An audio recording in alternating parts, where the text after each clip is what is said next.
Le monde a évolué et les anciennes formations politiques n'ont pas su le voir et n'ont pas su s'adapter. Ce diagnostic que je porte sur le Parti des Républicains, je le porte aussi sur le Parti socialiste, et qu'il faut que ces formations politiques se réinventent. Il faut qu'elles travaillent à des solutions. Mais est-ce qu'il y a de la place sur l'échiquier politique pour ces autres formations politiques ? Parce que s'il n'y a pas d'autres formations politiques qui existeraient, nous serions, ce que je déplorerais, nous serions dans un affrontement binaire entre la République en marche. C'est un peu le cas déjà aujourd'hui. Et le Rassemblement national. C'est un peu le cas déjà aujourd'hui. Est-ce que Macron n'installe pas ce duel de l'État, dit-on, lors des européennes. Est-ce que ce n'est pas vous qui l'avez créé ? Est-ce que ce n'est pas Emmanuel Macron qui a affaibli les Républicains et le Parti socialiste ? Nous n'avons rien créé. Je crois qu'on fait de la politique pour Il a installé le match avec convictions. Marine Le Pen. Je crois que nous faisons de la politique pour porter des projets. Si les Républicains ont des convictions, qu'ils puissent porter des projets alternatifs.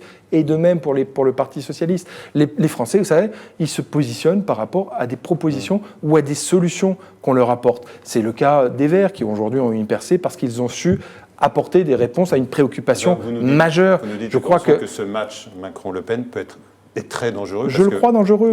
Je l'ai dit, je le crois dangereux. Parce que l'alternance adviendra un jour. La démocratie, et nous sommes en démocratie, la démocratie implique la circulation du pouvoir. La démocratie implique l'alternance. S'il n'y a qu'une alternative à ce que nous portons, ce sera évidemment très dangereux parce qu'un jour viendra, et le plus tard possible, mais nous perdrons les élections. C'est un discours qui, manifestement, prend de l'ampleur au sein de la République en marche. En tout cas, c'est un discours que je porte parce que c'est un discours auquel je crois, mais ce n'est pas à moi de prendre la main des Républicains et de prendre la main du Parti socialiste en leur expliquant que c'est à eux de se réinventer. Mais ils doivent se réinventer. Ils doivent pouvoir nous proposer des solutions alternatives. On ne peut pas se résoudre, et j'ai ce cri d'alerte, on ne peut pas se résoudre à cet affrontement. La seule alternative ne peut pas être le Front National, le Rassemblement National, parce que même avec des nouveaux visages, même avec des nouvelles pratiques politiques, ça reste l'extrême droite. Et vous savez, vous avez fait allusion tout à l'heure à mon parcours auprès de Jacques Chirac. Oui.